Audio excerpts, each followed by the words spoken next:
What's going on, everybody? I'm Coach Rob. That's Coach Jace. You couldn't have waited. You couldn't have waited. I just completely threw him off. He had no idea that I was coming. I had it was a well thought of intro for the last. Restart. No. No, do it. Come on, do it. Okay. What's going on, everybody? This is Coach Rob. That's Coach Jace. This is Diamond Deck Discussions Unfiltered. And we are back for another great episode. You got a lot of shit to talk about. Yeah. We discussed doing 2 episodes a week coming up, and we'll probably get to that towards September, which September's coming up, which means college football season is right around the corner. My birthday is this Saturday. We will be here at this house cooking, drinking, doing everything under the sun, watching Texas, Ohio State, Auburn, and Baylor. You name it. I mean, Bama's playing somebody important. They are playing somebody. Important though. It's a good game from what I remember. I know Utah's playing UCLA. I just can't. Football is back. It's gonna be a great opening weekend. It's a great opening weekend. LSU's playing Clemson. That one right there. I'm nervous, but I cannot wait to fucking watch it. Yeah. I got LSU, obviously. Yeah. I mean, I got an 11-leg parlay. Already? Oh, already made. Alabama's at Florida State. Yes, that's the game. And so there's to go in order, we got Texas, Ohio State, right? Bama, Florida State, LSU, Clemson. Yes. Yeah, and it's going to be and we're going to be here all day. We'll be here all day. And then to follow that up Sunday, they got a top 10 matchup in Notre Dame at Miami. That's going to be it. Ooh. Sunday. Is Notre Dame playing in the ACC this year? It's a great question. I would be speaking out of line if I said yes or no. Okay, so from what I think, so if you play NCAA college football 25 or 26 on Xbox, PlayStation, whatever you play it, if you play it there and you pick Notre Dame as your dynasty team, right? Mm-hmm. You end up being, if you end up, doing really well, you play in the ACC championship.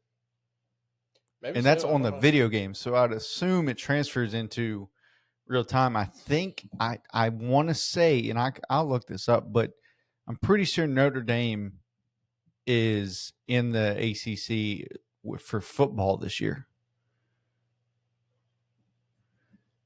Notre Dame football ACC. Let's just Google that.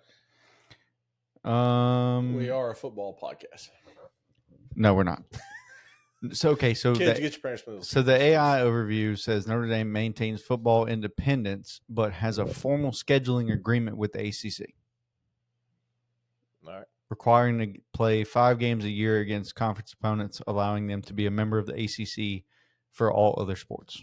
Why did the Yankees just come on when we had the Sox on? Because it's on MLB Network. And that's live, so they're just swapping. Would you like me to put it on the Red Sox game? No, that's fine. Okay. Red Sox up 2-0. Yes. All right. Anyway, back to baseball. The more important things. We got a lot of shit to talk about.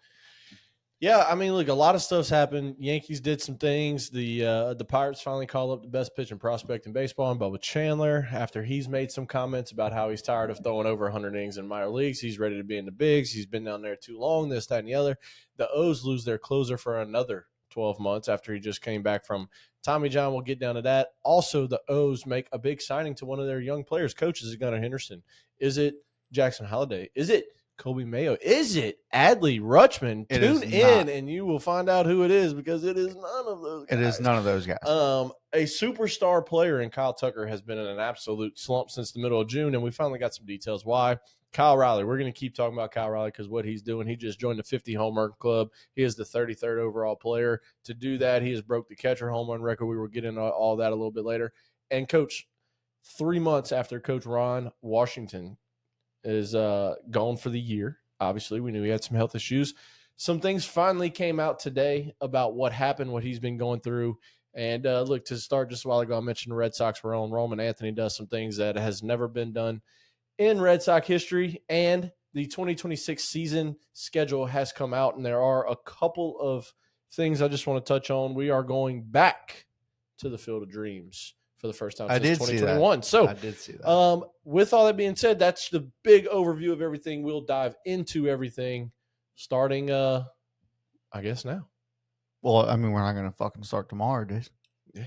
Well, we might talk a couple more college football. We might talk about a game that's on. Dude, You never know what we're going to talk about. I'm just so amped up, and you said it too. You're amped up too for this weekend. We're going to be. I'll be cooking breakfast, lunch, and dinner at the house. It is my 30th birthday on August 30th. Is my golden birthday. My wife has been giving me presents all month, every day, this whole month. Today I got a bunch of some Reese's, like a bunch of like big, like king size Reese's, but the peanut butter and caramel. Yeah. Oh, buddy. Did you eat them all today? No, I literally just got them. Okay, so Because I have to wait for her to get home for me Right. to open one. I can't just open one willy nilly, you know. Yeah. I can't just do that. I mean, you could and then tape it back together and then just punch that one, and there's an empty Reese's. No, don't do that. Don't do That would be very awful. Kids, don't do that. I got Also, 4 gifts left. Get your parents' permission before you listen to us. Yeah, I got 4 presents left to open. Yeah, it's gonna be a great weekend. I'm so looking forward to it. My fiance will be out of town. I will be here. I've already told you I'm Is gonna that have why to you're Uber. looking forward to it? No, I'm looking forward to it because of Saturday. I'll be here from start to finish, and it'll be a bad day to be a beer. Oh, 100%. It's gonna be a bad day to be a beer. 100%. Beer, Beer, tequila, something like that. I don't know what I'm drinking yet. We're gonna figure that one out here soon. Might start Friday night. I will start Friday night. So Dad has a brisket in his freezer that he told me to come get. Yeah. And I'm very tempted to put that on the smoker. That sounds pretty good. Friday night. Sounds pretty good. And just do it Friday night into Saturday. The morning and have that for lunch plus the ribs. Sounds like a good plan. You know, I don't know. Anyways, what do you want to start with, Coach? I say we just go in order of this thing. The only thing we'll have to skip is 4 because we'll hit 3, which is Fila Bautista with the O's, and then we can go straight to 5 and then catch back up on 4. But whatever you want to do, Bubba. I say we go in order and we just flop those 2 things around and we just kind of stick to it right there. I'm in. All right, cool. Yankees in a slide right now. Not looking the best that they've looked. Yankees have been in a slide for this month. Yeah, they came off a 5-game win streak, going back home, playing the Red Sox, who just lost 3 to the O's, I believe, or 2 out of 3 to the O's. They were in a little slide. Yankees were looking up high, had done some things that hadn't been done in the league before. They make history with 9 home runs in a single game for the second time this year. That's been done before. The first time they did it was with the torpedo bats. That was the first game where everybody was using torpedo bats against the Brewers. Yep. And they've done it a second time, which is the first time in history has been done in a single season where one team's hitting 9 homers twice in a single game. And they also continued that. This isn't in the notes, but the next game they hit 5, which made it 14 over 2 games. That ties the record for most home runs over a 2-game stretch in MLB history. So Yankees doing some things, but they're not looking good, man. I tell you, I was in a conversation today about the Yankees, and people are not happy. They want Boone fired. They want Volpe on the bench. They want Jazz to just shut the hell up and just play baseball. They've been wanting Boone fired, but Boone's not going anywhere. They need to fucking realize that. Yeah, I don't think he's going anywhere either. I actually told the person I was talking to, I said, Boone's going to sign an extension in the offseason. Yeah, that's what's going to happen. Probably. Who else is going to go manage them? I don't know. I don't think. Look, you can't fire a guy that just went to the World Series. You can't do that. No, that's bad business. I mean, you can obviously because it's your team. You can do whatever the fuck you want. You're allowed to, but that's bad business. You just took a team to the World Series, and you're not even playing with your full healthiness of a team this year. You got your ace and Garrett Cole's on the pine riding this year, but most of next year with Tommy John riding Wiener. Yeah, Max Fried has not looked good. Giancarlo Stanton missed 4 months or something like that. Judge has been down and DH and only, not in the field with his elbow. I mean, you don't even have a healthy team, and you're still in the postseason mix. You're still going to make the postseason, barring something just extremely bad happens. You're going to make the postseason. So I get the whole fire Boone, fire this guy, bench this guy. I get all of it, and I understand. But at the same time, you got to look at the bigger picture. You just went to the World Series last year, and you're going back to the postseason this year. Are they gonna make the postseason? They're sitting in second in the wild card. The Only Rangers by a half a game. Yeah, but you're still in third by 4 games. Is that not right? What do you mean? What's the team out? The team out's how many games back? Oh, okay. The Royals. I see Is what it you're the saying. Royals that's 4, out? yeah, they're 4 games back. They're 4 games I see back. that. The Guardians are after them, I think. They've been on a slide here recently. The Rangers are 5.5. Rangers are about and to then go the down. Guardians are 6. And then the Rays are 6.5. Yeah. And then the Angels are 8.5. And you don't have to worry about the Rangers. Nathan Eovaldi's on the shelf for the rest of the year with rotator cuff surgery, and he's going to miss the rest of this year. And this is a guy that just became, as of this past week, the ERA league leader. Right. Because he finally qualified. He had more innings pitched than games played. He finally had the innings to qualify, and he was throwing to a 1.71 ERA at the time. And then goes down. And then it's very down. unfortunate. So, I like Nate, and I do too. it's a if he's healthy, this Rangers team is fucking. This Rangers team offensively, I mean, look, they're plus 59 run differential. I mean, they obviously score more runs than they give up. Yeah, and they're actually. Is that how it works? Fuck you. They're the best in their division to do that, right? So in second place is the Mariners at plus 25. The Houston Astros, who are currently in the lead in the AL West by what, a game and a half though. Yeah, but it's a game and a half. But the run differential is plus 19. Yeah, you know what I mean. Like this is. But the thing that the Astros have going for them, Yordan Alvarez just came off the IL as of today. So here comes Big Bat. That lineup looks completely different with him in it now. It 100% does, and I just hope that he comes back as him. You know what I mean? Because you see a lot of guys that go through injuries and then come back and just aren't the same person. Yeah, absolutely. I mean, he struggled the majority of the year, even when healthy. Yeah. Speaking of a guy with injuries, we said we were going to skip over him at number 4. We might as well touch on him right now. Go ahead, bud. Kyle Tucker is, if you are a Cubs fan, shout out Dylan Bligley, Cubs fan, you know that Kyle Tucker has not looked himself since June, or not looked like himself since June. Coach, I'm just going to read this off. This is off of StatMuse right here, just real quick. OPS in March, April, May, June, up to June. 1.142. So March through May? No, each individual month. Oh, okay. All right, each individual month. March, 1.142 OPS on base plus slugging. Okay. All right. Then drops down to, still above league average, but way down from the 1.42 to an 8.65. Okay. Then rises it up to an 8.82 and rises it up again in June to a 9.82. Okay. Very impressive. Very good. Yes. Then July hits. Okay.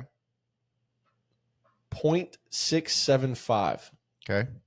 Then August hits 0.607. We were talking about over a 300-point drop at this rate.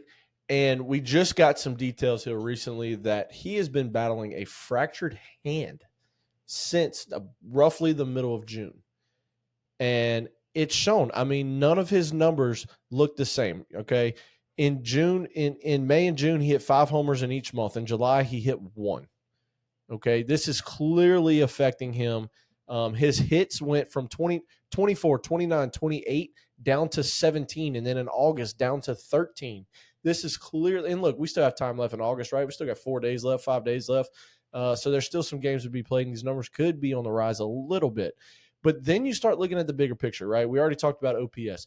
Coach, let's look at batting average. He goes from, again, starting in March, 323, 264, 287, 311 in June. And then the calendar turns to July. He's hitting 218, or he did hit 218 in July. He is currently hitting 186 in August. This is a superstar player in Kyle Tucker. This is a guy that they were talking about is going to be the next $500 to $700 million contract this offseason because he's 30 home run power and he's 320 with the bat. This is a 5-tool player that can run, that can hit for average, hit for power. He's going to field it at a gold glove rate. I'm not sure if he's won one or not. You can check that if you want to on Baseball Reference. But pretty sure he has. He is a superstar. This is the definition of a superstar player that is young. I think he's only going to be 29 come next year. I mean, he is young. They're talking about at the beginning of the year he was going into his last contract. Remember, Astros traded him to the Cubs, part of that Cam Smith deal, and they were talking, are they going to be able to keep him? He's gonna start at $500 million. He's going to be the starting bid.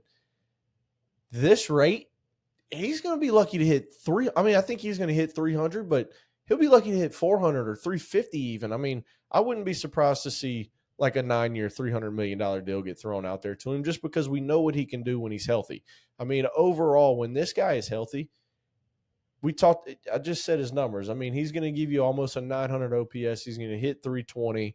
He's going to hit 10 to 15 homers in a month. He's going to give you, 35 home run power. Like, this dude is a bona fide star when he's healthy. I'm trying to pinpoint when it happened. I think I found it. He was sliding to second base, and his right does it say which hand he fractured? I think it's his right hand. Okay, so I just watched it. When he was sliding head first into second base, his right hand got trapped kind of underneath him, and that's when he did it. He's to confirm, he did win a Gold Glove. Yeah, I thought he did, and he won that back in 2022. Obviously with the Astros. Yeah, with the Astros. Yeah, but look, I mean, he's part of the reason why this Cubs team is in second place in this division.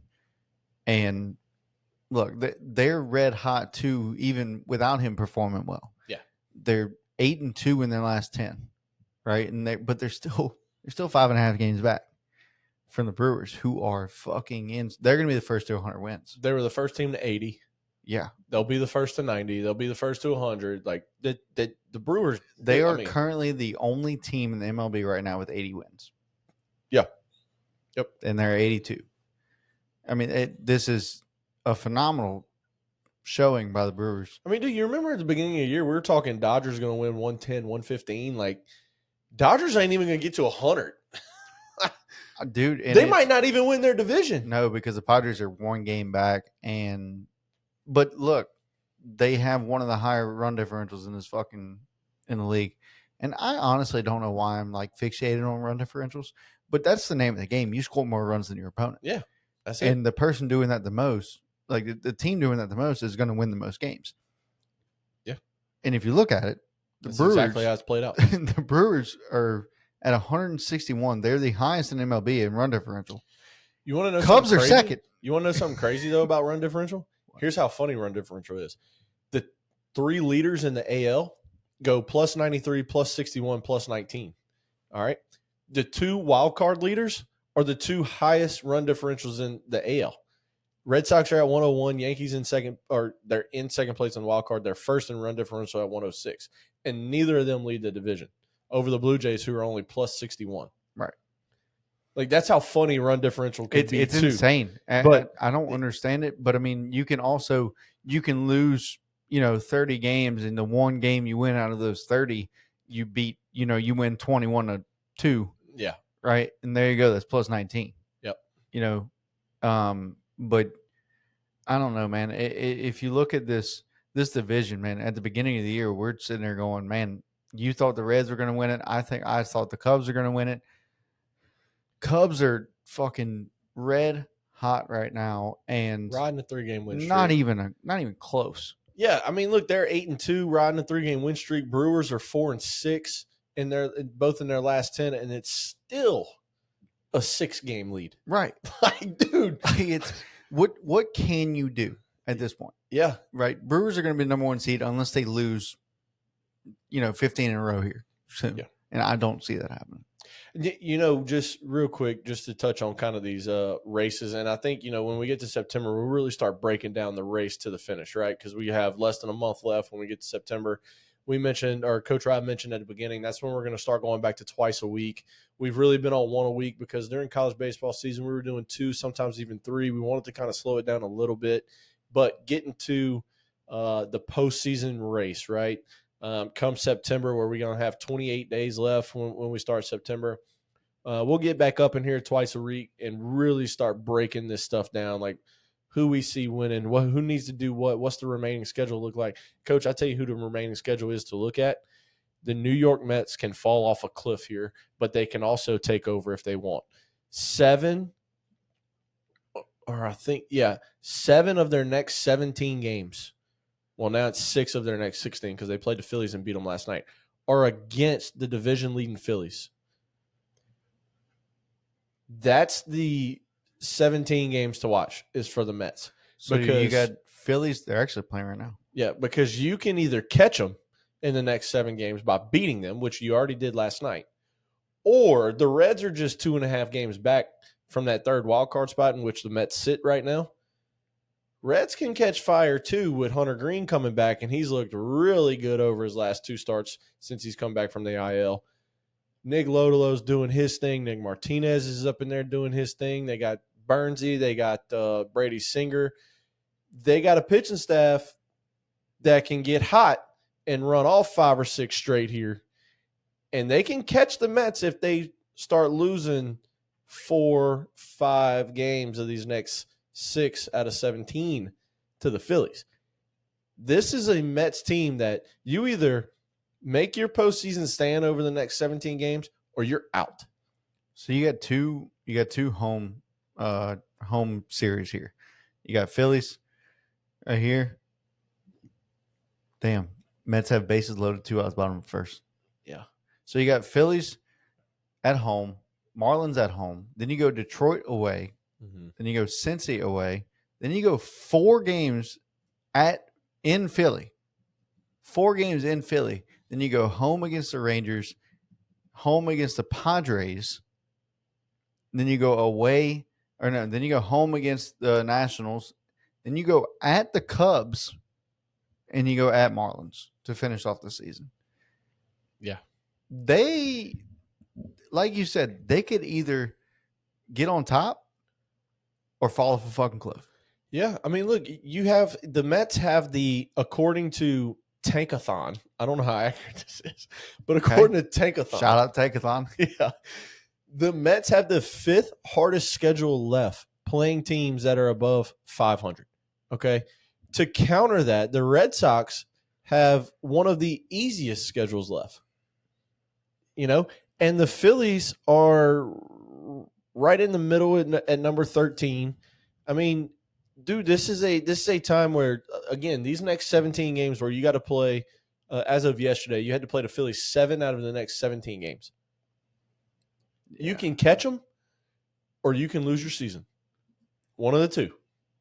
God damn. Red Sox go. This is insane. Red Sox have a lot of below 500 teams. Red Sox go Baltimore, Pittsburgh, Cleveland, Arizona, A's, Yankees, A's, Tampa, Toronto, and Detroit to finish it off. Yeah. I mean, you're virtually playing all teams under 500 except Detroit. Right. So you should finish out strong. Now, you take those 3 games. If you sweep Toronto right there. Oh, yeah. I forgot about Toronto. Yeah, they're above 500. Yeah, but I'm saying you sweep Toronto right there. Yep. The division leading Toronto Blue Jays. Mm-hmm. And, I mean, you're right now you're only 5 games back from with a month left, essentially. Right? You could take this division. I was about to say, as Vladdy goes, Yahtzee. I thought he was. But no, he did not. He had sack fly. Sorry, it's sack fly. Ball sack fly. Yeah. Sack fly, 1-0. Toronto. Oh, wait. Oh, Alejandro Kirk goes double in the gap. No, single in the gap for a run in the first. Yeah, but they're playing the Twins. Twins don't have a team. Twins picked like 3 guys out the stands to fucking play this game. Twins traded away everybody. They're playing a AAA team versus a essentially Major League team. Essentially, yes.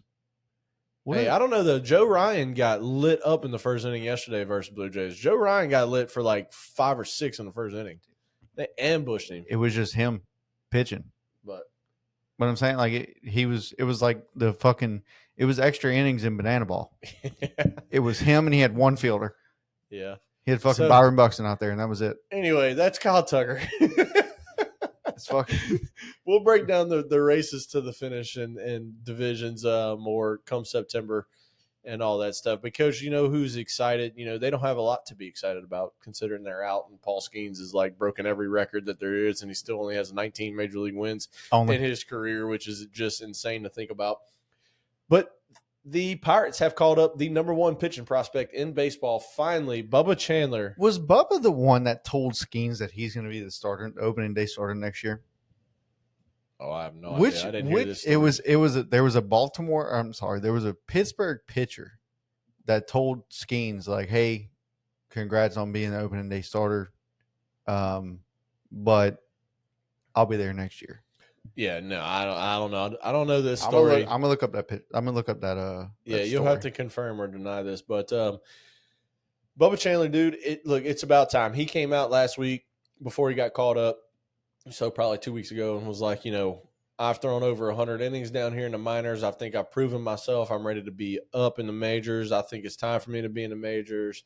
You know, this, that, and the other. Just kind of paraphrasing what was said here, and he gets called up. And Coach, look, he gets called up. He comes up in the game that he pitched in. It was let me see what the game log exactly was, because he threw 4 innings in relief of the Colorado game. I think they were up like 8-1 or 9-1 whenever he came in, something like that. And Coach, he goes 4 shutty. Only 2 hits, and yes, we are talking about Colorado. I get it. You know, it kind of is what it is when you talk about Colorado. But goes 4 shutty with 2 hits, 40 pitches, 29 strikes, 3 strikeouts to earn his first career save in his first ever opportunity. And it is the first time in Pittsburgh Pirate baseball history that a pitcher has made their debut and earned a save. If everybody that doesn't may not know this, okay, like, oh, how did he get a save? He was up 9-1. How does that make sense if he got a save? If you come into a Major League Baseball game, or any game for that matter, and you are a relief pitcher and you throw at least 3 innings and close the game out, that's your save. So no matter what, the score could be 1-0. The score could be 7,000,000-0. If you throw at least 3 full innings, not 2 1/3, come in the 7th and throw a third of an inning, get 2 more, not 2 1/3, 3 full innings, you can earn the save, which is what happened here. He threw 4, came in the 6th, threw them all, and dude looked really good. I mean, this is a guy that was pumping 101, 100 all day long. Bubba Chandler, if you know the name, if you know even if you don't know the Pirates and you're not a fan of the Pirates, you don't follow the Pirates, you know who Bubba Chandler is, because this is the number 1 pitching prospect in the league. This guy is an absolute stud in the making. I am pumped to see him up in the bigs finally. I watched him come in, and my goodness, it was just electric. This kid's 22, 6'3", throwing honey at you. So, can confirm that Bubba Chandler was the guy that told Skeens that he will be starting opening day next year. Can also confirm. No. So, can also confirm how he said it. Is on. Can you give me a balling? Yeah, I figured you wanted one. I was just waiting until I was done. Yeah, it's fine. Because it wasn't a beer, I was willing to wait. You know what I mean? Correct. But all right, so this is on SportsIllustrated.com. Okay. Paul Skeens was in. Shout out to Sports Illustrated. Paul Skeens was in an interview in spring training, right? And Pirates released this wholesome video saying of them telling Skeens that he was the opening day starter, right? Which is the first time in his career he did it, because he got called up early last year, but he, it wasn't opening day, right? Right. So Skeens said in this interview, the cool thing is Bubba Chandler sent me a text when the video came out today. He said it's going to be tough next year when you're starting day 2. So, and that was the text he received from Bubba Chandler. Hey, look, I love it. I mean, look, it's all fun and games, but Bubba Chandler, calm it, bro. You're a stud. This was in March. Yeah. This year. Yeah, calm it just a little bit. All right, we're talking about a game-changing pitcher here. Okay. Look, I really hope they go Skeens, Chandler, Jared Jones, Mitch Keller. which Mitch Keller, that sucks for him because he's been opening day starter there for fucking forever. And he's getting bumped to the 4. But you think about it, Mitch Keller in the 4? If Mitch Keller's in the 4, you got the best starting baseball staff in the league. Right. However, go Mitch Keller 3 and Jared Jones 4. However, you can have the best starting staff in the league. When your run differential is negative 71, yeah, you ain't going to be good. No. But it's their bullpen. Yeah, their bullpen sucks. And the offense sucks too. So, but yeah, it's Speaking of bullpen, that's a good segue, Coach. It is. We'll talk about the O's, like just in for both those things. We'll just stick with the O's right here. Yeah, stick with the O's right here. Speaking of bullpens, though, the O's, as I mentioned, Felix Bautista, they're just absolute mountain of a closer. 6'8", 285-pound giant on the mound. He was lost 2 years ago for Tommy John, made his way back this year a little bit. It's been on the IL in and out. And Coach Nagy's going back 12 more months. 12 more months on the IL with, what did I say it was? Rotator cuff, I believe, is what he's doing. Where'd he go? Rotator cuff surgery. So Felix Bautista, look, when everybody knows who this guy is when he's on the mound. This is one of the best closers in baseball. All right. He is just an absolute star. His numbers over the last couple of years go a little bit of something like this: 65 games in 2022 to a 2.19 ERA, had 15 saves in 17 save opportunities, 88 strikeouts, Coach, and only 65 and 2/3 innings. Held opponents to a 167 batting average. Sorry, and then next year in 2023, he goes 8-2 as a reliever to a 1.48 ERA. This is all coming off of MLB.com. In the 56 games that he pitched in, 33 saves and 39 opportunities. Coach, here's the wild part. The year before that, his first season up, he threw 65 and 2/3 innings and had 88 strikeouts, okay? 2023, he threw 4 and 2/3 innings less, 61 innings, had 110 strikeouts. He had 22 more strikeouts in 4 and 2/3 less innings, is how dominant this guy is. Held opponents to a 1.43 average. And the little bit he's been healthy this year, the 35 games he's pitched in, he has 19 saves and 20 opportunities, holding opponents to a 1.34 average. This guy, when he's on the mound, this is a lock down, put the W in the column, mark the check mark that you got to win closer, because Felix Bautista is an absolute dog on the mound. And losing him, I mean, look, I'll be honest, at this point in the season, it really doesn't fucking matter. Because the O's are literally, I just open up the wild card page just to look and see kind of where like teams like towards the bottom. The last place in the AL, you got the Chicago White Sox. Yeah. In second to last place, you got the Minnesota Twins, who are obviously tanking. Okay. In third to last place, you got the Baltimore Orioles. Yeah. And it sucks because I would like to think that we're pretty high on the Orioles as far as they got new ownership. They have a very young team, good team.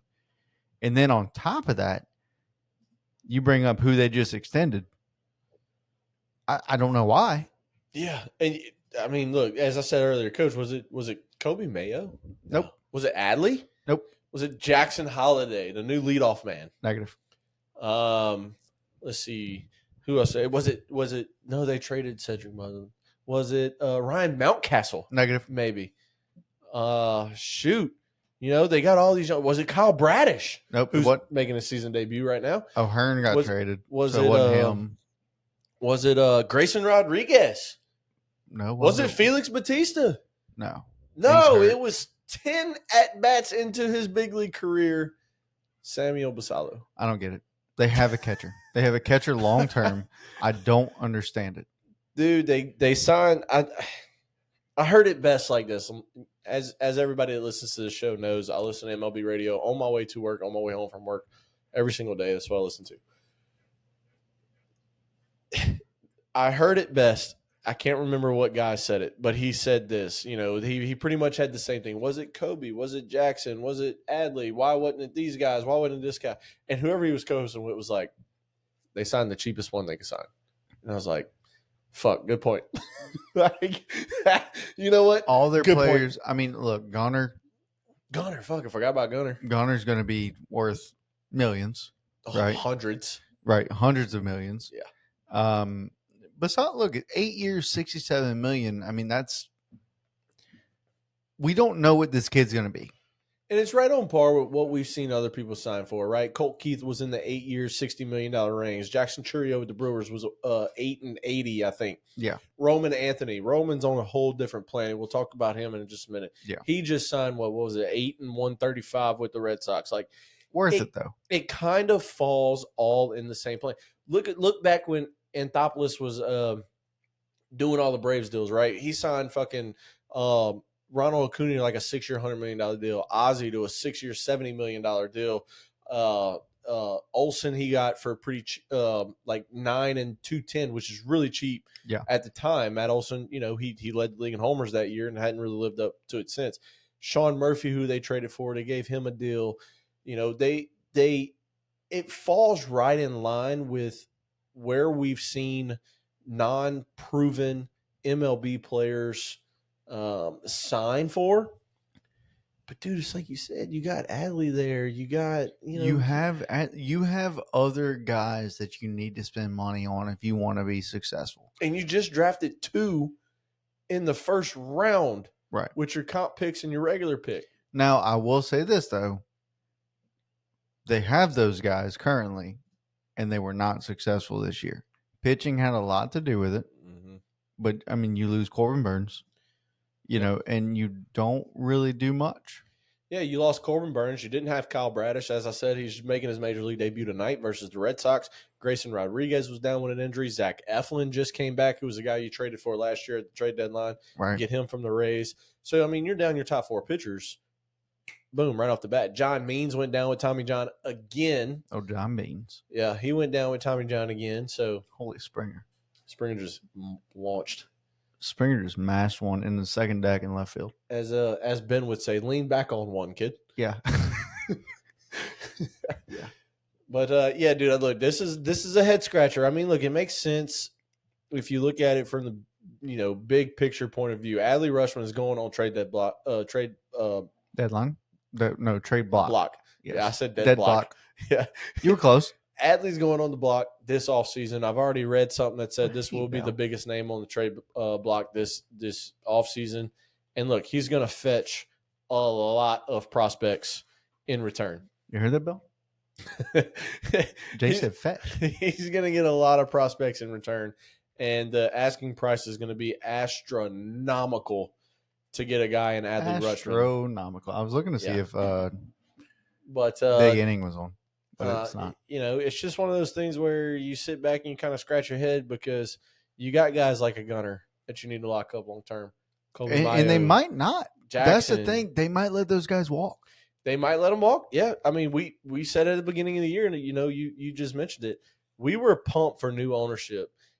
First thing new ownership does, go right out, trade prospects, get fucking Corbin making $30 million. We ain't seen a $30 million player for the O's ever. No. Fact check me. It's probably not true, but not even Cal, but they weren't paying those guys that money back then. Yeah. What feels like ever. And boom, they go, boom, deal signs. It felt like next day Corbin Burns was an O, and we're like, oh shit. We got an ownership group in the AL East who's going to be some big dogs competing with the Yankees and the Red Sox with the payroll. Mm-hmm. Like, we better get ready. And then the whole year went long.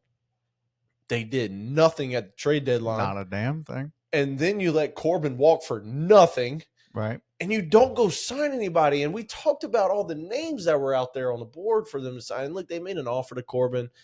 At the end of the day, Corbin wanted to go back home to Arizona. That's where he lives in the offseason anyway. So he made the deal in Arizona.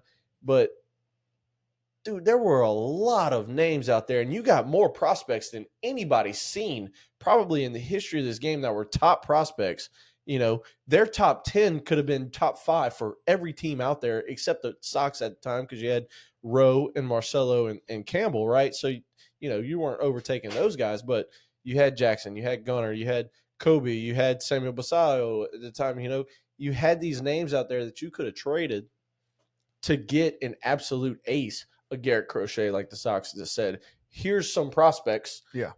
We got rid of some very good guys. Kyle Till, who's Beaumont from that was our first round pick, number 24 overall pick that year. Yep. Beaumont was gone. We traded a couple, I think it was 5 players in that deal. Dude, the O's could have done that and got a Garrett Whitlock. You could have called the Braves and got a Chris Sale. That's a cat. A little shitty kitty. I think But Victoria's in the bathroom. She is. But dude, it's just one of those things. We sat back in the offseason and we're like, I picked the O's to finish 4th in the division. I think you picked them 2nd or 3rd. I picked them to finish 4th. It was up there. It was either 2nd or 3rd. Because I knew that they didn't have the pitching. What are they? They're last right now? Yeah.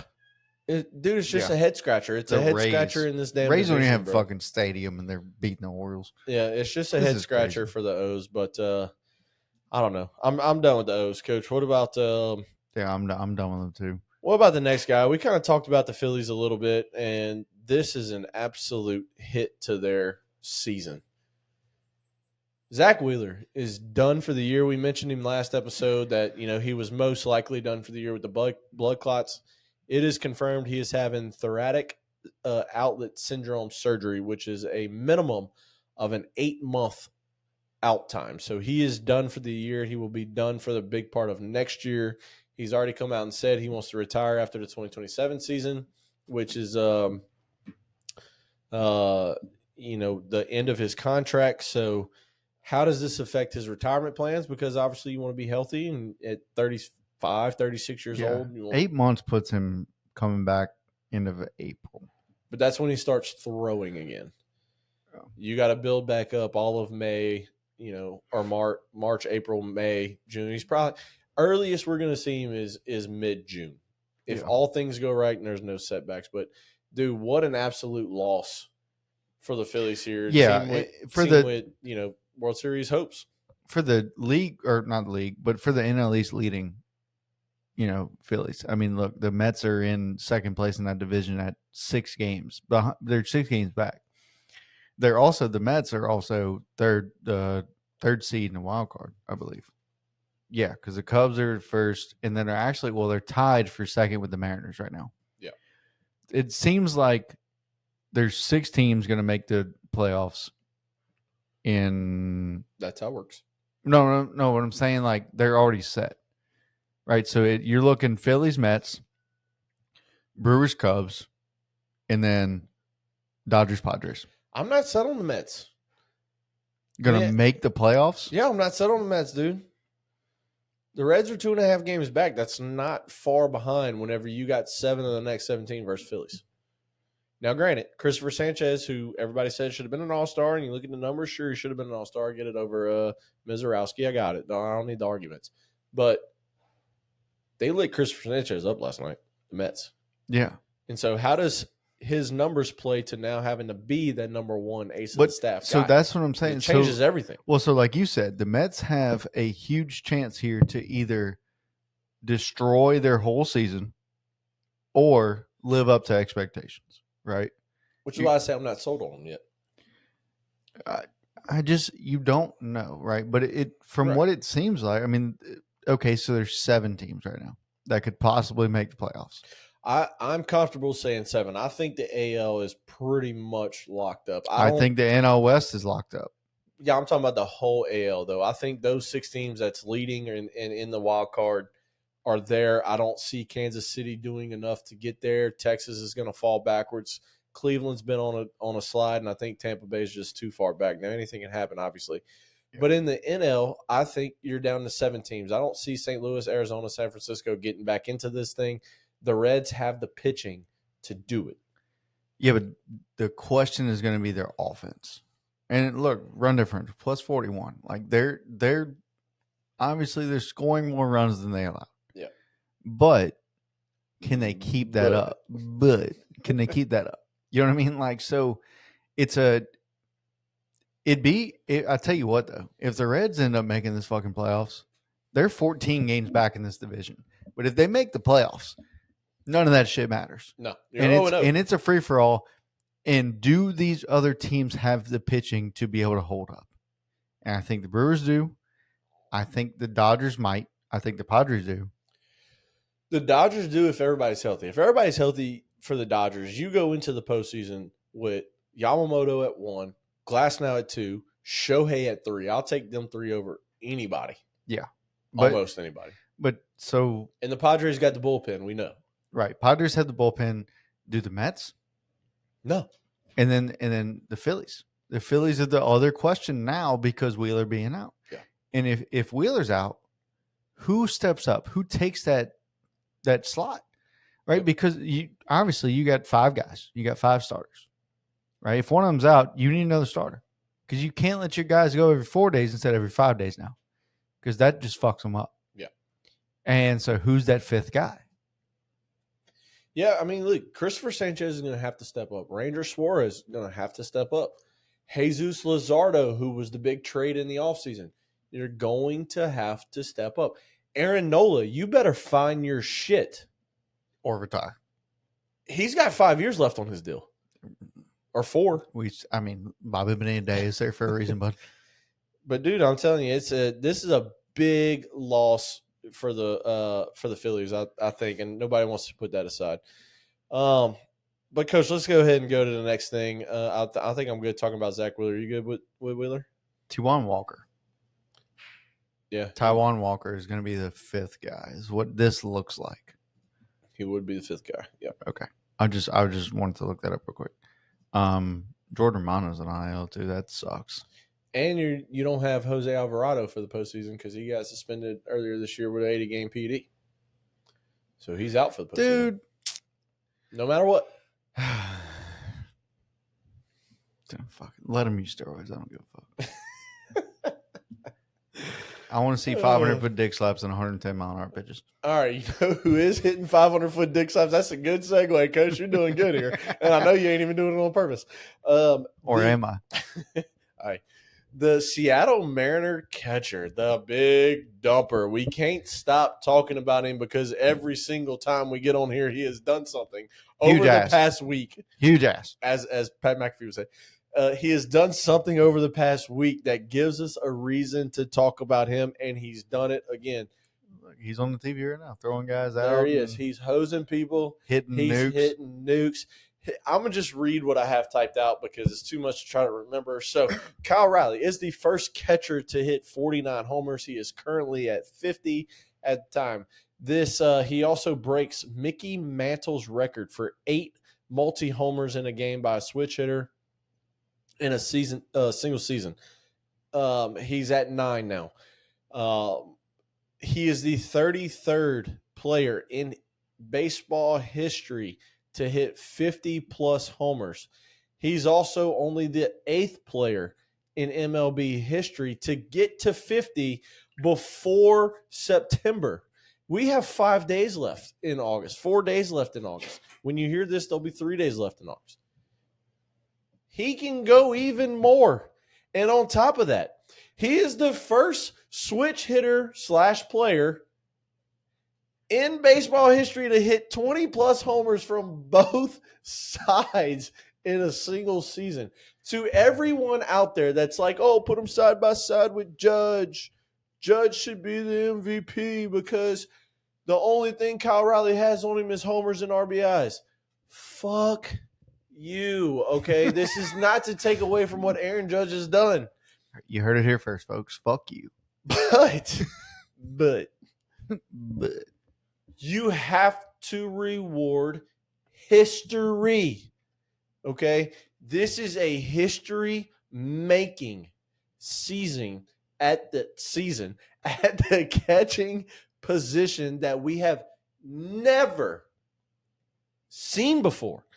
And he's doing it at catcher.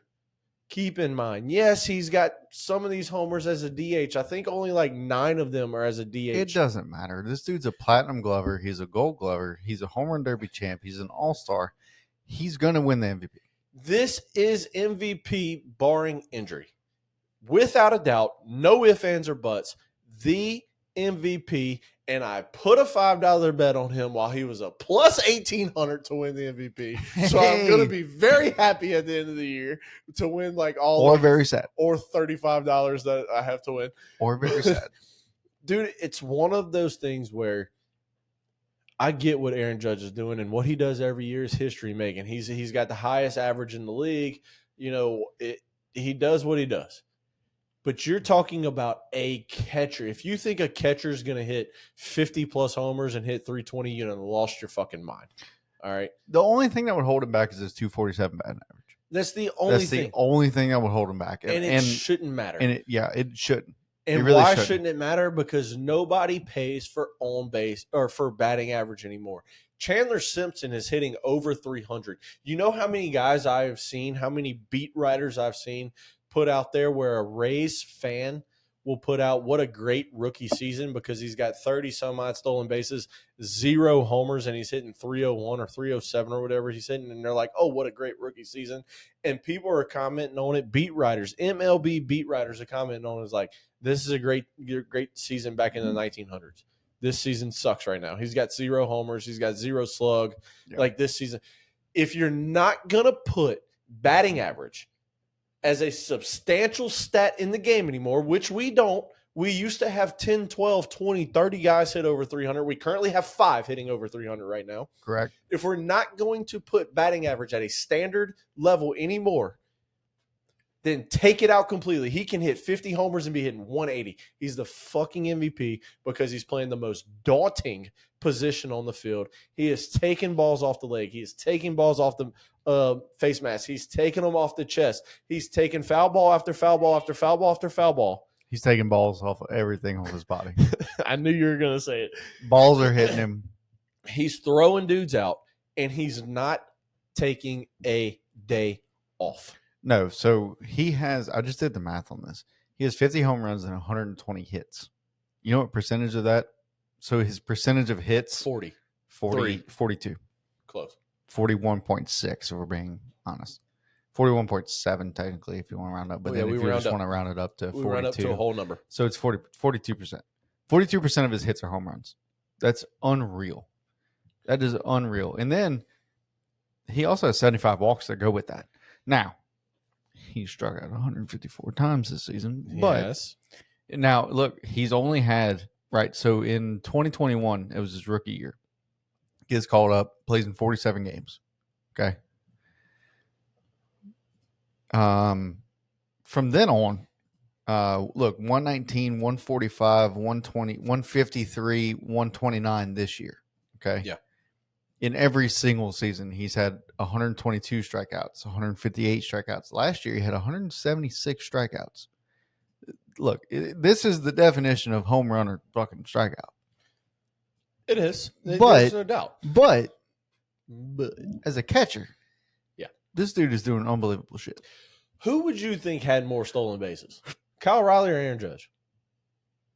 More stolen bases? Yeah. Well, I'm looking right here. Kyle Riley has 21 in his career. I would imagine Aaron Judge has maybe 2 or 3 more. Yeah, this year, Kyle Riley has 14. Aaron Judge has 8. Right. I thought we were talking about career. No, we're talking about this year. This is the MVP race. The fact that, oh, look, Aaron Judge is up right now. But the fact that Kyle Riley has fucking 14 stolen bases this year and has only been caught 3 times. Dude, I'm telling you, this is a guy that look, 14 for 17 is a damn good stat line. I don't want to take this is not me taking away from Aaron Judge, even as a Red Sox guy.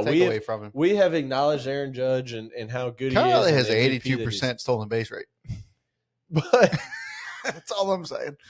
You're playing the most daunting position. And guess what? I know Shohei won last year as a DH. I know he's going to win multiple MVPs as a DH. But Aaron Judge is DH for the rest of this year. That's going to hurt him. As much as you can say, oh, it shouldn't because Shohei did it, guess how Shohei did it? With a history-making 50-50 year season. All right. That's how he won it. If he would have had 35 home runs and 20 stolen bases, but still hit like 320, he probably wouldn't have won it. Yeah. Guess how Acuna did it a couple years ago? 40-70. History-making 47. Guess how Judge did it a few years ago? A history-making AL-leading home run record in 62. Okay, you're yelling right now, and I'm not a fan. You have to reward history, is what I'm saying. Do you? Yes. Okay. You have to. I'm in. Are you in? Or are you out? Actually, you're already in. We do not own the rights to that saying. I don't. Yeah. No, I came up with that. But yeah, Kyle Riley, dude, look, what he's doing, we're going to talk about him probably every single time we have he just keeps doing shit. He just keeps doing stuff that we have never seen before. Right. So, anyway, what's next? What's next? Ron Washington. Yeah. Ron Washington, look, we mentioned it a while back. Ron Washington became the manager of the Angels, right? And we thought, hey, this guy's turned this Angels team around. Ron Washington is one of the best just guys that you can have as a manager, just because I've seen him, he works with everybody. He's out there on the field. He's doing the drills too. He's basically saying, look, if I can do it, you can do the shit too, right? And he's very hands-on with all his players and all. And it was sad to kind of see him. He went out, what was that, a couple of months ago? Yeah. Or a few months ago? It was the June 16th. They just said that he's out with some health problems, and they never really established what it was. Well, we finally have some notes on it. He had a quadruple bypass heart surgery. Yeah. Which, for those of you in the medical field that are listening, which is probably very few, probably a bunch of degenerates like we are. That's probably our audience. But anyway, if you're in the medical field, quadruple bypass heart surgery is that's insane. Like, that's just, to even think about, like, okay, we gotta fix something, right? And I know, like my dad has heart surgery. He has had heart surgery, and like I was fucking nervous, and it was just to put, like, I forget what they ended up doing. It was he had his heart went in AFib or something like that, and they had heart surgery on that, right? But quadruple bypass is some serious shit. Ballin'. Yeah. Give me a water. But it's some serious shit, and to hear this about Ron Washington, like, we think that this might be, the end of it. I hope it's not. I hope he ends up, recovering from this and coming back next year and all. But I would imagine he'd probably retire coming up soon. So according to MLB trade rumors that broke this story that I saw, at least, he did say he has full intention on being back in 2026. Okay. He expects to be fully medically cleared in December of this year, 2025. So he said he plans on returning to managing in 2026, and said his goal is to finish what we started with the Angels. So, since this surgery, he has quit smoking, improved his diet and sleeping habits. So he's made lifestyle changes, as you would expect. Yeah. When something like this happens. So good for Ron, and obviously we hope the best for him. I'm a big Ron Washington fan, as are you. He's the best infield coach, in my opinion, to ever go through the majors. He's been there. What seems like he's 73 years old. It feels like he's been in the majors since he's been one. I mean, he's been there forever, and he's always been with the club. He's,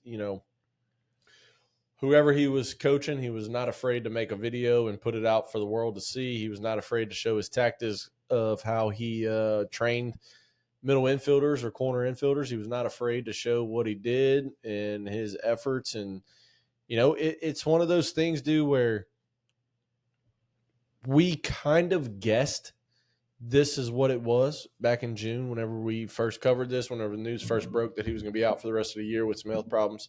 We kind of guessed that it was some kind of heart issue, whether it was a heart attack, whether it was a stroke, or, we guessed it was some kind of heart issue. And now here we are 2 months later, we're getting some information about this surgery that he had to remove blockages in his heart valves.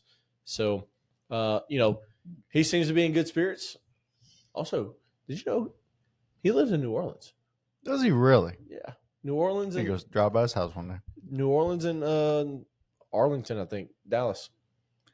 Interesting. Well, he was with the Rangers for a while. Yeah, he was. So I assume that. He was bench coach with the Rangers for 7-8 years. Yeah. Something like that. I do want to mention this, though. So the Angels signed him in 23. Mm-hmm. And he had a 2-year contract, 24 and 25, with a club option for 26. Mm. So do the Angels exercise that option? I know he has hopes of returning, but it's up to the Angels at this point. That's a good point. So just to let, he could be the new manager for the Yankees if they decide to fire Boone.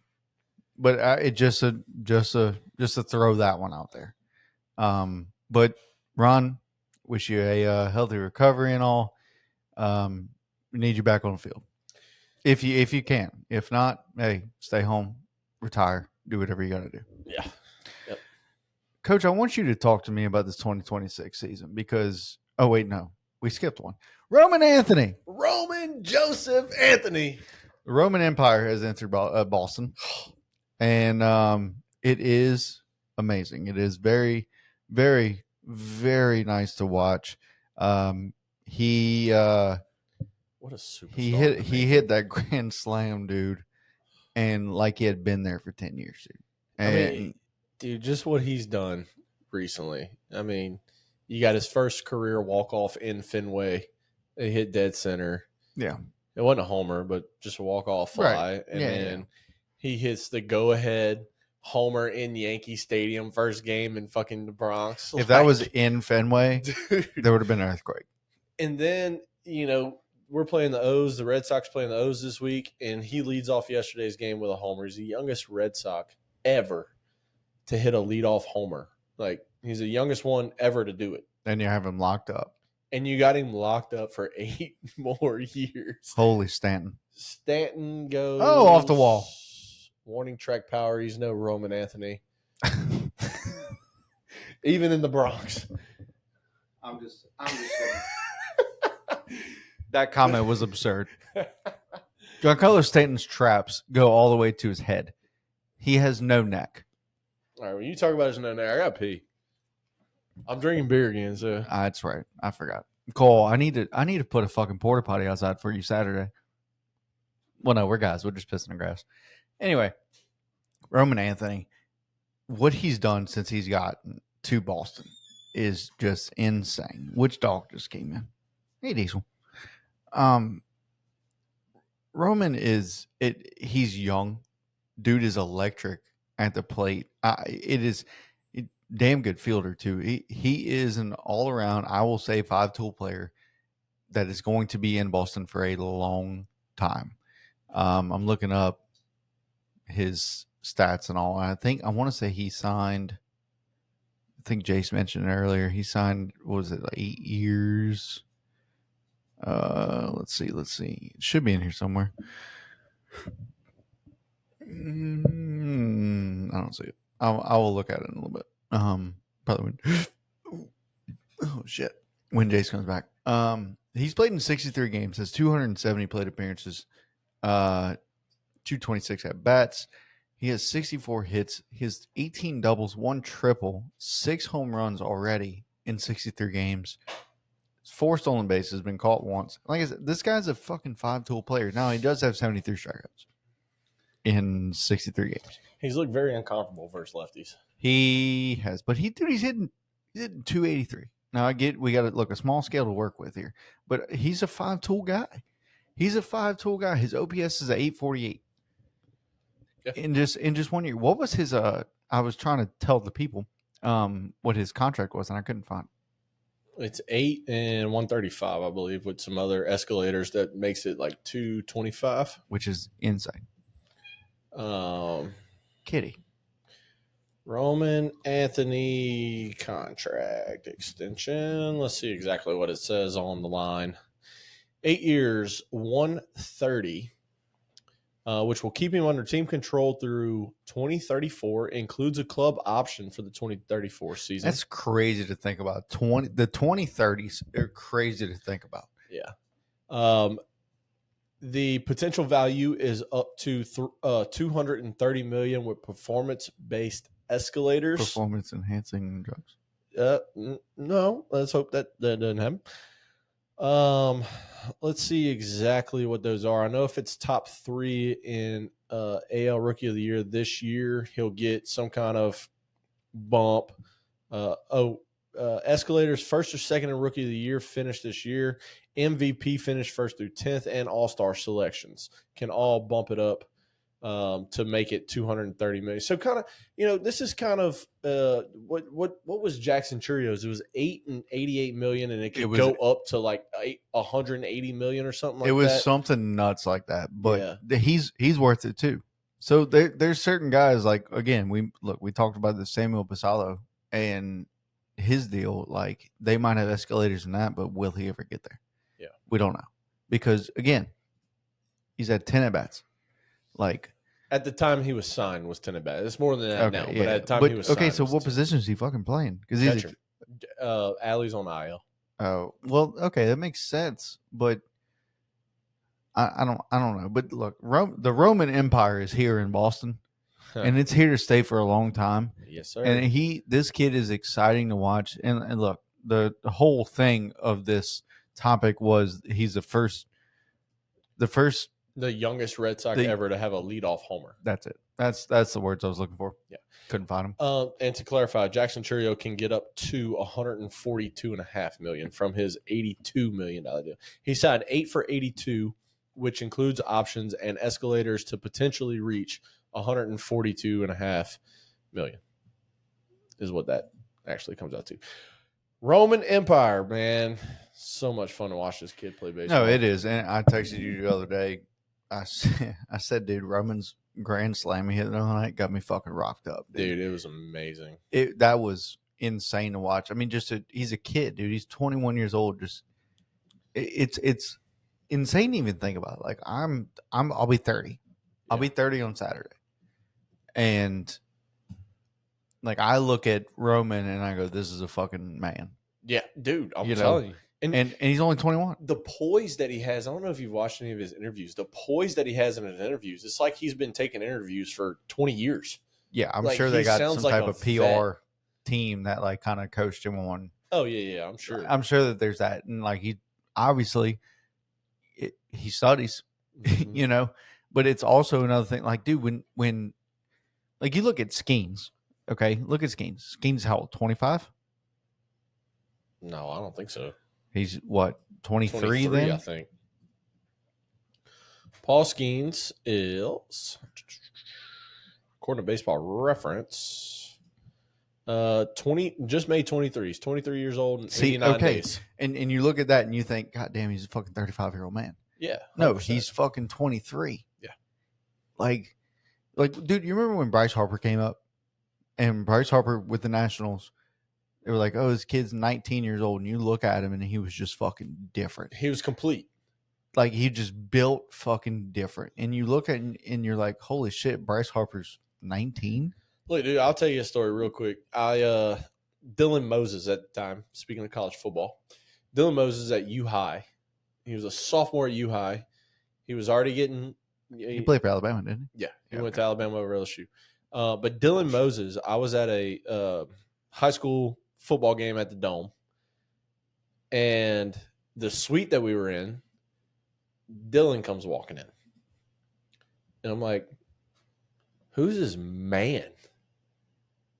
Dylan was 14 at the time at U High, freshman at U High. This dude's legs were bigger than my head. And you saw how he was built at Alabama. And he walked in and he was just like, yes, sir. Yes, sir. No, sir. Yeah, like, just a gentleman, like, very, mannerisms were off the chart. And you looked at this kid and you're like, who are you? It's like, yeah, I'm Dylan Moses. I got offers from LSU and Ohio State and Georgia and Alabama and Texas and every team you can name as a freshman in high school. And you're like, you're 14? What? Well, like, dude, we played baseball against guys that were like that, though. Like you looked at, like, Jacob Wagesback, right? Yeah. Like, Wags was just at, 16, 17 years old. Like, Wags was listed, I think he was listed at in his junior year or something like that. It was like 6 foot, 200 pounds. Yeah. right? But that was generous. Wags was like fucking 6'2", like 6'2", 6'3". And I don't know how they listed him at that. Even whenever he was a freshman at Ole Miss. When he was a freshman at Ole Miss, they had him listed at that too. And it was like, what the fuck, dude? But then, okay, so Landon Collins. Yeah, when Landon Collins was a senior in high school, 18 years old. Yeah. And we saw him, like, I was a sophomore. And you watched him. We played East Ascension. We played your fucking school. Yeah. When I was a sophomore, you were a junior. That was a bullshit game. Whatever. So go ahead and explain it. Landon Collins was late to the team meeting. Okay, he was late to the pregame meeting, and so Benny Saya, which was it might have been the fall of Dutchtown, whatever, I don't know, but Benny Saya was the head coach, and Benny Saya said, "Landon, you are not playing the entire first half." No, you're not playing the whole game. No, it was the first half. No, we were told the first half. No. Anyway, it was the game. And then they were getting their ass beat 21-0 at halftime. And they said, Landon, put the fucking pads on. And Landon played. Landon came out in the second half. We were down. 21-0. We were down. Landon came out in the second half. Fucking bullshit. You're saying this like you played football. You didn't give a shit. Yeah, I did. It was a rivalry. Oh my, no, y'all have a rivalry with Santa Mall. We ain't got nobody. We got Catholic. I think that's it. Y'all like to claim Catholic as a rivalry. Catholic don't claim y'all. Whatever. Catholic whoops our ass every year. I don't give a fuck. Anyway, but see, we can go on a conversation of high school football. Here's what happened in this game. Landon comes out dressed out, and we're all looking at each other like, what the fuck? They know they're fucking losing. They got to go to their best. First play. This is no bullshit. First play, you would have thought a bus drove through the defensive, just the whole defense. The whole defense. Linebackers. It was, I would have scored a touchdown on it. And Landon goes 85 to the house. And Landon is not a running back. He played running back and safety that game. He played running back. He did wildcat formation. He did all the kick returning. He did fucking everything in the second half, and we won that game. Two things about Landon real quick, because this was the most impressive things I have ever seen on a football field. And then we'll talk about 2026 season real fast. But two things Landon did. One was that game. We were a 4th and 2 when y'all had all the momentum. Y'all just tied at 21-21. And we were on y'all side of the field. And we were a 4th and 2. And we ran a halfback toss to the weak side. Landon was playing strong safety. Okay? So Landon is on this side of the field. We run to this side of the field. I saw Landon Collins come around the field and tackle our running back for a 2-yard loss. That's a 4-4-40 right there, buddy. And a turnover. Yep. On downs. Yep. 2 years later, Landon Collins playing in Gatorade All-American game. Yeah. Okay. Same thing on the goal line this time. He's on the strong side, and they run a toss play to the weak side. Yep. And he came around. College football. This is 2 years later as a sophomore Gatorade All-American. 2 years later, does the exact same thing, except ran opposite side of the field. And those two things are the two most impressive things besides Julian Edelman's catch in that Tom Brady threw that he like shuffled and then caught in the Super Bowl. Yeah. Besides that, that's the two most impressive things I've ever seen on a football field, because I watched them live and was like, a 2-yard you played strong side. We ran to the weak side. And you got my guy 2 yards in the backfield. And then you did it again in college? Yeah. In the Gatorade All-American game? Yeah. Yeah. Justin Reed was another one. So, like, obviously Eric Reed and all, but, like, Justin Reed was another one. Good. Playing EA again, Lane throws one over the middle, just leaves his fucking receiver wide open. This is at Dutchtown. Yeah. And hanging out of the drive threw a hospital ball right down the middle. That's a good way to put it. And Justin, I mean, just stood there. And this motherfucker, this wide receiver went to go catch it, and it slipped right out of his hands and just turned. And as soon as he turned, Justin standing there and dude brick wall, and receiver just goes and just falls fucking down. Justin stepped over him, got a flag thrown. But that was probably the most impressive hit I've ever seen. I think you can still find his huddle highlight tape and find that play. And it was insane, dude. But anyway, tell me about this 2026 season, Coach, because I'm really intrigued to hear the notes that you have? Because So it's just a couple things. I mean, it's pretty cool stuff, but it's just a couple things for the 2026 season. So first off, being we will not have an overseas opening day for the first time in a couple years. We will have I like here that. in the States I like opening day. It'll be the earliest opening day that's not overseas in baseball history. It'll be March 25th. It is a single game, Giants versus Yankees. The next day, the other 14 games will tee off, will play, and that's the other They're playing 28 golf? teams. Yeah. The other 14 games will kick off, and that'll be Playing football now. I hate you. And that'll be the opening day for everybody else. But we have the earliest opening day in baseball history that's not overseas. Okay. We have the earliest last day, September 28th, in baseball history. Is that accurate? Because I think this year's September 20th. This year's 29th. Please look. Okay. Just pick a team. Just put last game of the MLB season, 2025 season.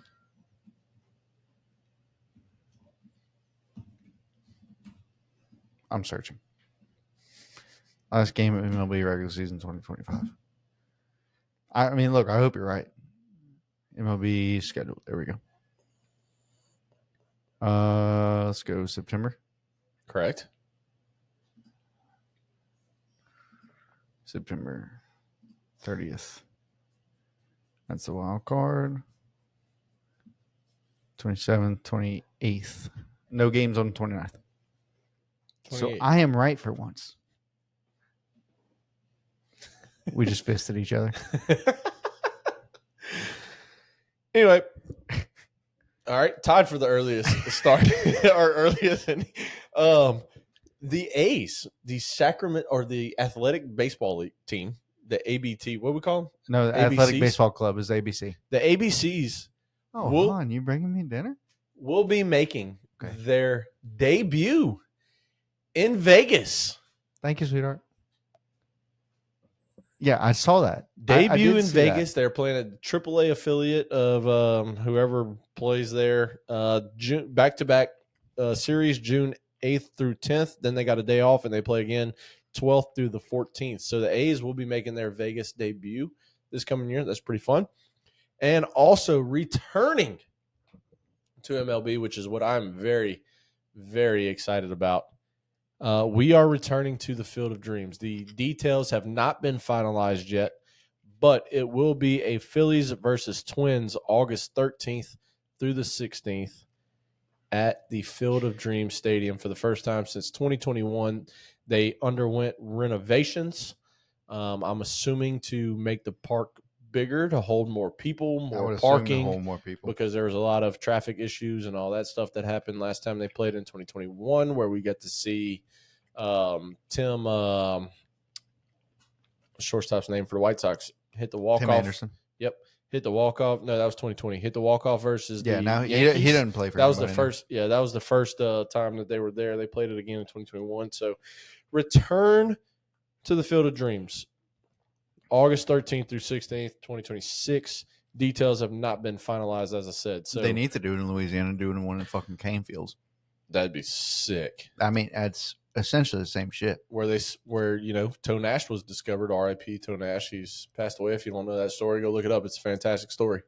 Toe Nash. You don't know that story? That's a hell of a name. Dude, you really don't know? I really don't. Dude, I played baseball with Toe in the men's league. You don't remember big Toe Nash? Like 6'5", big skinny black dude, Toe Nash, bro. I don't know if I was there. I don't know if I played with him. He passed away a couple weeks, about 2 months ago. No shit. Yeah, actually, no, a month, and it was July. It was in July because I only played. I only played a few games in the fall. Yeah, dude. Look, Toe Nash, one of the nicest guys you'll ever meet. Got in some trouble. One of the best baseball players that Santa Ma and Louisiana has ever seen. Got accused of some things that kept him out of draft eligibility, college, MLB, all the things. So, but if you don't know the story, ESPN did do a full, like one of those ESPN 30 for 30s. It's not a 30 for 30, but it's like an 8-minute segment about Toe Nash, and it is fantastic. Go watch that. He was discovered in the cane field by a Rays scout. I'm pretty sure it was the Rays. But just an absolute incredible story. R.I.P. to Gregory Nash. Nash. Yep. Born in Baton Rouge, he died in Texas. Yep. He died in Texas. Yep. Damn. Just Okay. a month and a half ago. So, Yeah. Anyway, Coach, that's all I got. I think you look like you're eating, so I guess I'll go ahead and close it out. No, I mean, it's your clothes anyway.